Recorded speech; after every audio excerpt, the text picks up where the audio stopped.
Assalamu alaikum. Welcome back. Today we will discuss about schizophrenia spectrum and other psychotic disorders according to DSM-5. Schizophrenia spectrum and other psychotic disorder में हम discuss करेंगे schizophrenia क्या है, definition of schizophrenia and the clinical symptoms of schizophrenia and complete cluster of schizophrenia spectrum and other psychotic disorder according to DSM-5। Okay, definition of schizophrenia. Schizophrenia का जो उर्दू में लोग बोलते हैं, अक्सर स्टूडेंट्स को मैंने सुना है, वो कहते हैं शिज़ोफ्रीनिया। ये लफ्ज़ जो है ये शिज़ोफ्रीनिया नहीं है, बल्कि उर्दू में अगर आप इसे कहेंगे तो ये इंशिकाक ज़हनी है या इंशिकाक ज़हन। स्किज़ोफ्रीनिया जो है ये 2 ग्रीक वर्ड्स हैं, स्किज़ोन एंड फ्रेनिया, जिसका मतलब होता है स्प्लिट ऑफ माइंड, यानी कि माइंड का, दिमाग का जो है वो टूट जाना, टूट फूट का शिकार हो जाना और इस तरह से जो कहते हैं कि बिखर जाना माइंड का, तो ये है schizophrenia. Schizophrenia is a disorder characterized by disturbance in thoughts, emotions and behaviours, कि एक ऐसा डिसऑर्डर है जिसमें डिस्टर्बेंस हो जाती है थॉट्स में, इमोशंस में और बिहेवियर्स में। ठीक है, और इसके बाद डिसऑर्डर थिंकिंग होगी और आइडियाज़ जो हैं वो नॉट लॉजिकली रिलेटेड होंगे, वो लॉजिकल आइडियाज़ नहीं होंगे। फॉल्टी परसेप्शन एंड अटेंशन होगी, किसी भी चीज़ को समझ नहीं सकेंगे और अटेंशन नहीं दे पाएंगे किसी भी काम पर, किसी भी चीज़ पर। इसके साथ लैक ऑफ इमोशनल एक्सप्रेसिवनेस होगी, disturbance in movement and behaviour, movement और बिहेवियर में डिस्टर्बेंस होगी। बिहेवियर होता है कि आप किस तरह से एक्ट करते हैं, किस तरह से बात करते हैं और किस तरह से जो है वो उठते बैठते हैं, तो ये आपका बिहेवियर है। तो इसी तरह जो है वो अपसेट अपीयरेंस होगी। अपसेट अपीयरेंस में ऐसा होता है कि मैसी अपीयरेंस होगी, ड्रेसिंग की जो है वो सेंस नहीं होगी, बाल जो है वो बिखरे हुए होंगे, नाखून भी बड़े हुए होंगे, तो इस तरह से अपसेट जो है उनकी अपीयरेंस होगी। इसके बाद जो स्किज़ोफ्रेनिया के पेशेंट्स होते हैं या क्लाइंट्स हैं, उनकी डे बाय डे उनकी जो लाइफ है उसमें चेंज आता है, पर्सनल जो लाइफ है वो भी डिस्टर्ब होती है और इसके साथ साथ एवरी डे एवरी पीपल के साथ उनका जो है वो रिलेशन वो कटता चला जाता है, रियलिटी से वो बिल्कुल कट जाते हैं। और इसके साथ साथ odd beliefs, delusions and hallucinations भी होते हैं। ओके, सिम्टम्स ऑफ स्किज़ोफ्रेनिया में 3 टाइप्स की सिम्टम्स हैं, positive, negative and disorganise symptoms. Positive symptoms में 2 टाइप्स की सिम्टम्स हैं, डिल्यूजन्स एंड हेलुसिनेशंस। डिल्यूजन्स की अगर हम बात करें तो डिल्यूजन्स क्या हैं, फॉल्स एंड फिक्स बिलीव हैं। फॉल्स और फिक्स बिलीव्स हैं जिन पर पर्सन का पूरा यकीन होता है कि ये ऐसा ऐसा है। डिल्यूजन्स वहम होता है और इस वहम पर पर्सन का इतना पुख्ता यकीन हो जाता है कि वो समझता है कि यही हकीकत है, इसके अलावा बाकी जो लोग हैं वो झूठ बोलते हैं। डिल्यूजन ये है, false and fix belief without any confirm evidence. Next है टाइप्स ऑफ डिल्यूजन।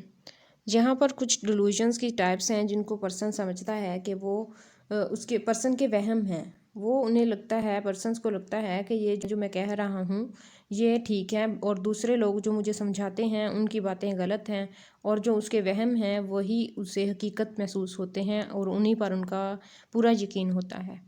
फर्स्ट है थॉट इंजर्शन।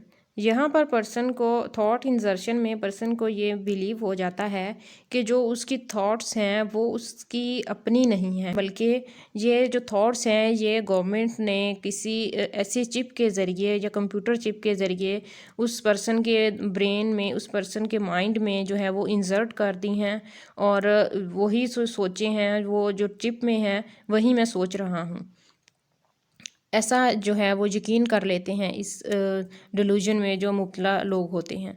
इसके बाद है थॉट ब्रॉडकास्टिंग। अब यहाँ पर पर्सन को ये बिलीव हो जाता है कि जो वो सोच रहा है, जो वो कर रहा है, वो दूसरे लोग भी देख रहे हैं और सुन रहे हैं। इसके बाद जो थर्ड डिल्यूजन है वो है कि जो पर्सन की फीलिंग्स हैं, बिहेवियर है, वो जो है वो उसका अपना नहीं है, बल्कि किसी एक्सटर्नल फोर्स के कंट्रोल में है। और वो एक्सटर्नल फोर्स जो है वो सिग्नल प्रोवाइड करती है, और वो सिग्नल जो हैं वो उसके माइंड में आते हैं, और वो जो है इसकी सोचें और जो बिहेवियर्स को वो कंट्रोल करते हैं।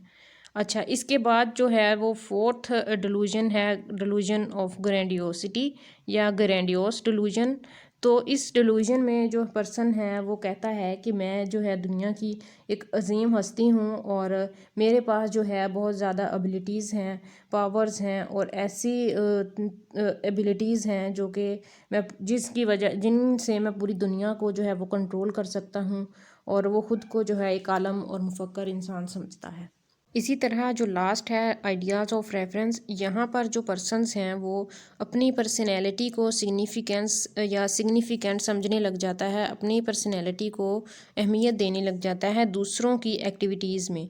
यानी जो दूसरे करते हैं वो मेरे बारे में कर रहे हैं। अगर कोई पर्सन जो है वो बात कर रहा है तो वो मेरे बारे में बात करता है। अगर कोई पर्सन जो है वो टेलीविज़न देख रहा है, मैगज़ीन पढ़ रहा है, या कुछ लोग जो हैं वो गली मोहल्ले से गुज़र रहे हैं, तो उस पर्सन को लगता है कि ये सारे जो हैं ये मेरे बारे में ही बातें करते हैं, और जो टेलीविज़न पे दिखाया जाता है वो भी मेरे बारे में है, और जो मैगज़ीन में लोग पढ़ते हैं वो अपनी तरफ ही उस चीज़ को भी अपनी तरफ ही रेफ़र करता है। तो ये है आइडियाज़ ऑफ रेफरेंस। इसी तरह जब हम DSM-5 की बात करते हैं तो DSM-5 में सबसे पहला जो डिलूजन है वो है डिलूजन ऑफ प्रेसिक्यूटरी। डिलूजन ऑफ प्रेसिक्यूटरी में ऐसा पर्सन को लगता है, ऐसा बिलीव हो जाता है, ऐसा एक वहम का शिकार हो जाता है पर्सन कि कोई ऐसा इंसान है जो मुझे मारना चाहता है, और लोग जो हैं वो मेरे बारे में बात करते हैं, मुझे पर जो है वो कमेंट्स करते हैं, और जो लोग गुज़र रहे हैं वो भी मुझे देखते हैं। और इसी तरह से जो पर्सन है वो अपनी तरफ उस सब चीज़ों की जो है वो अटेंशन क्रिएट करता है। ओके, सेकंड नंबर पे जो पॉजिटिव सिम्टम्स में है hallucination. Hallucination is the most dramatic distortion of perception or hallucinations.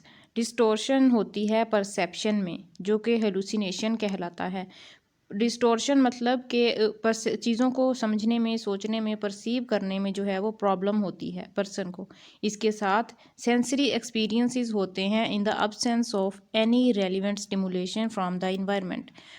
Person जो है उसको सेंसरी एक्सपीरियंसेस होते हैं without any relevant stimulation from the environment में कोई स्टिमुलस मौजूद नहीं होता, तब भी पर्सन को जो है वो आवाज़ें सुनाई देती हैं या कुछ चीज़ें जो हैं वो दिखाई देती हैं। हेलुसिनेशंस में एक चीज़ याद रखें कि यहाँ पर सेंसरी एक्सपीरियंसेस होते हैं पर्सन को। इसके साथ एक स्टडी के मुताबिक जो है वो ऑडिटरी हेलुसिनेशन जो है वो ज़्यादा रिपोर्ट होती है स्किज़ोफ्रेनिया के जो क्लाइंट्स हैं उनमें। ओके, पॉजिटिव सिम्टम्स के बाद है नेगेटिव सिम्टम्स। नेगेटिव सिम्टम्स जो हैं ये बिहेवियर में किसी भी कमी को ज़ाहिर करती हैं, जिसमें सबसे पहले है एवोल्यूशन। एवोल्यूशन जो है ये रेफ़र करता है लैक ऑफ मोटिवेशन को, एब्सेंस ऑफ इंटरेस्ट को, और inability to persist in what is usually routine activities. यानी यहाँ पर जो पर्सन है उसकी डेली लाइफ की जो एक्टिविटीज़ हैं वो मेंटेन रखना उसके लिए जो है वो मुश्किल हो जाता है, डिस्टर्ब हो जाता है, और स्कूल जाना और घर के कामकाज करना, सोशल एक्टिविटीज़ जो हैं ये सारी डिस्टर्ब हो जाती हैं। दोस्तों से मिलना जुलना, सोशल होना, और टीवी देखना है, फ्रेंड्स के साथ आउटिंग के लिए जाना, तो इन सब चीज़ों में वो मोटिवेटेड नहीं रहता, और बहुत सारा टाइम जो है वो अकेले स्पेंड कर देता है। एनहीडोनिया जो है ये रेफ़र करता है लॉस ऑफ इंटरेस्ट को, जो कि किसी भी प्लेयरेबल सिचुएशन में उसे महसूस करना चाहिए, या जो एक्सपीरियंस करता है अगर कोई प्लेयरेबल सिचुएशन, तो वहाँ पर वो उसका जो इंटरेस्ट है वो लूज़ हो जाएगा। और यहाँ पर 2 टाइप्स हैं एनहीडोनिया की, कंसूमेटरी एंड एंटीसिपेटरी। कंसूमेटरी प्लेयर जो है ये प्रेजेंट जो प्लेयरेबल सिचुएशन होगी उसमें पर्सन का जो है वो इंटरेस्ट नहीं होगा। और इसी तरह जो सेकंड टाइप है प्लेयर की वो है एंटीसिपेटरी, जो कि रेफ़र करती है अमाउंट ऑफ एक्सपेक्टेड और anticipated player from future events और एक्टिविटीज़। यहाँ पर जो सेकंड है वो कहता है कि फ्यूचर में अगर उसे कोई इवेंट या कोई एक्टिविटी ऐसी आ रही है फ्यूचर में जो कि उसे खुशी देगी, या कोई खुशी का जो मौका आ रहा है, या प्लेयरेबल जो मूवमेंट आ रहे हैं फ्यूचर में, उनमें उसका जो है वो इंटरेस्ट नहीं होगा, वो वहाँ पर जो है वो लूज़ कर जाएगा उस पर्सन का इंटरेस्ट। कहता है कि people with schizophrenia appear to have a deficit in anticipatory pleasure but not in consummatory pleasure. यहाँ पर वो कहता है कि जो स्किज़ोफ्रेनिया के पेशेंट हैं वो उनमें डेफिसिट होगा एंटिसिपेटरी प्लेयर्स में, ना कि कंज्यूमेटरी प्लेयर में। एंड नेक्स्ट है ब्लंट इफेक्ट। ब्लंट इफेक्ट जो है ये रेफ़र करता है lack of outward expression of emotions को। वो अपने इमोशंस को एक्सप्रेस नहीं कर पाएगा टाइम के साथ। अगर टाइम है हंसने का तो यहाँ पर वो हंस नहीं सकेगा, और अगर कोई बात ऐसी है जिस पे रोना आए या गुस्सा आए तो वो इस तरह के जो इमोशंस हैं वो इनको एक्सप्रेस नहीं कर पाएगा। सेकंड है ए सोशियोलिटी। ए सोशियलिटी में पीपल जो हैं वो उनकी एम्पावरमेंट हो जाती है, सोशल स्वेयर एम्पावरमेंट्स होती हैं सोशल रिलेशनशिप में, और इसके साथ साथ पर्सन जो है वो फ्रेंड्स नहीं बनाता, पुअर सोशल स्किल्स हो जाती हैं, लोगों के साथ जो मिलना जुलना है वो उनका ख़त्म हो जाता है, और इसके साथ साथ फैमिली और फ्रेंड्स के साथ जो उनके रिलेशनशिप होते हैं वो सारे डिस्टर्ब हो जाते हैं। इसके बाद है अलोगिया। अलोगिया जो है ये रेफ़र करता है significant reduction in the amount of speech. यहाँ पर अलोगिया जो है ये रेफ़र करेगा पॉवर्टी ऑफ स्पीच को, या डेफिसिट ऑफ स्पीच, या डिफ़िकल्टी ऑफ स्पीच, कि उसे वो बोलना नहीं आएगा, कम बोलेगा और बेमकसद बोलेगा, और इसके साथ साथ पर्सन जो है वो बेमायनी बोलेगा। जो भी बात करेगा उसकी दूसरे बंदे को समझ नहीं आएगी कि वो क्या कह रहा है, ठीक है। और इसके साथ साथ एक या दो लफ्ज़ से ज़्यादा वो नहीं बोल पाएगा, एक कंप्लीट जो सेंटेंस है वो भी नहीं बोल पाएगा। तो ये है अलोगिया। ओके, जो थर्ड टाइप है वो है डिसऑर्गेनाइज सिम्टम्स की। डिसऑर्गेनाइज सिम्टम्स में disorganise speech and behaviour. Speech and behaviour जहाँ पर ये रेफ़र करता है कि प्रॉब्लम होगा पर्सन को स्पीकिंग में और ऑर्गेनाइज़ करने में आइडियाज़, और यहाँ पर पर्सन जो है वो स्विच करेगा एक टॉपिक से दूसरे टॉपिक पर, और अगर जो क्वेश्चन करेंगे तो उनके आंसर जो हैं वो भी ठीक तरह से नहीं देगा, और इसके साथ साथ पर्सन को जो है वो सुनने में भी प्रॉब्लम हो सकती है। एंड लिंग्विस्टिक जो है वो एरर्स होंगे, लिंग्विस्टिक डिसऑर्गेनाइजेशन होगी, incoherence sometime found in the conversation of people with schizophrenia. जहाँ पर वो कहता है कि जो पीपल हैं स्किज़ोफ्रेनिया के साथ वो उनमें इनकोहेरेंस होगी। इनकोहेरेंस का मतलब ये होता है कि एक फ्रेज़ का दूसरे से रिलेशन नहीं होगा। अगर एक बात कर रहा है तो दूसरी बात जब वो करता है तो पहले वाली के साथ उसका कोई रिलेशन नहीं होता, और इस तरह से वो कह लें कि वर्ड का मिक्सचर होता है, वर्ड सैलिड होता है उनकी बातों में। वो बात को जो है वो एक दूसरे के साथ रिलेट नहीं कर सकते, बात को जो है वो एक दूसरे के साथ रिलेट नहीं कर पा रहे होते। इसी तरह डिसऑर्गेनाइज बिहेवियर जो है वहाँ क्या होगा, बिहेवियर किस तरह से डिसऑर्गेनाइज होगा। बिहेवियर में चाइल्ड लाइक टेबल मैनर होंगे और सिली मैनर होंगे, और इसके साथ साथ जो ड्रेसिंग है, ड्रेसिंग की भी सेंस नहीं होगी, और सही तरह से खाना नहीं खाएंगे, ड्रेसिंग जो है वो सही तरह से नहीं करेंगे, गारबेज कलेक्ट करेंगे। स्पेशली यहाँ पर स्किज़ोफ्रेनिया के जो पेशेंट्स हैं इनकी एक सिम्टम जो है वो यूनिक समझ ले होती है कि वो गारबेज इकट्ठा करते हैं। कहीं से गली में जाएंगे या घर में अगर कोई कूड़ा या कहीं भी कोई रैपर नज़र आएगा वो इकट्ठा करेंगे और अपने पास रखेंगे। तो इस तरह से जो है ये गारबेज कलेक्ट करने की इनकी जो सिम्टम है ये भी डिसऑर्गेनाइज बिहेवियर में शामिल है। इसके बाद है मूवमेंट सिम्टम। मोस्ट इम्पॉर्टेंट है मूवमेंट सिम्टम भी। मूवमेंट सिम्टम में जो है वो कैटाटोनिक बिहेवियर आ जाता है, और कैटाटोनिक जो है ये कैटाटोनिक बिहेवियर DSM-5 के मुताबिक मोस्ट इम्पॉर्टेंट है इस जो डिसऑर्गेनाइज सिम्टम्स हैं इनमें। जहाँ पर कैटाटोनिक में जो है वो एक डिफरेंट गेस्चर को रिपीट करेंगे और एक ही गेस्चर में काफ़ी टाइम तक जो है वो बैठे रहेंगे। सम टाइम अपने हाथ की जो उंगलियां हैं और आर्म्स को मूव करते रहेंगे और काफ़ी टाइम तक, एंड फिंगर्स को एक सीक्वेंस में घुमाते रहेंगे। तो ये है कैटाटोनिक बिहेवियर। ओके, यहाँ पर जो सिम्टम्स हैं वो 3 अकॉर्डिंग टू DSM-5 ये कंप्लीट होती हैं। नेक्स्ट जो क्लस्टर है वो हम डिस्कस करते हैं।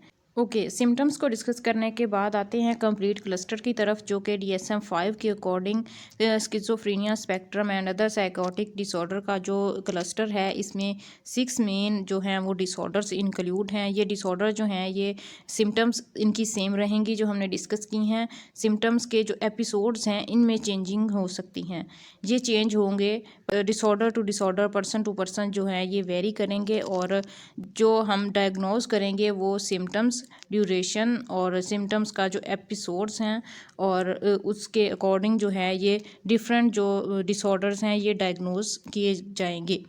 अच्छा, इसके बाद हम ये सारे जो डिसऑर्डर्स हैं इनमें स्किज़ोटाइपल है और डिलूजनल डिसऑर्डर है, brief psychotic, schizophreniform, schizophrenia and schizoaffective disorder, ये 6 डिसऑर्डर हैं। यहाँ पर जो स्किज़ोटाइपल है ये बेसिकली पर्सनैलिटी डिसऑर्डर है और इसे पर्सनैलिटी डिसऑर्डर के चैप्टर में ही इंक्लूड किया गया है DSM-5 में, तो ये हम वहाँ पर ही डिस्कस करेंगे। ये सारे डिसऑर्डर जो हैं इनकी डिटेल हम नेक्स्ट वीडियो में इंशाल्लाह डिस्कस करेंगे। तो मिलते हैं फिर नेक्स्ट वीडियो में एक न्यू वीडियो के साथ। चैनल पे न्यू हैं तो चैनल को सब्सक्राइब कीजिए। मिलते हैं फिर नेक्स्ट वीडियो में, तब तक के लिए अल्लाह हाफिज़।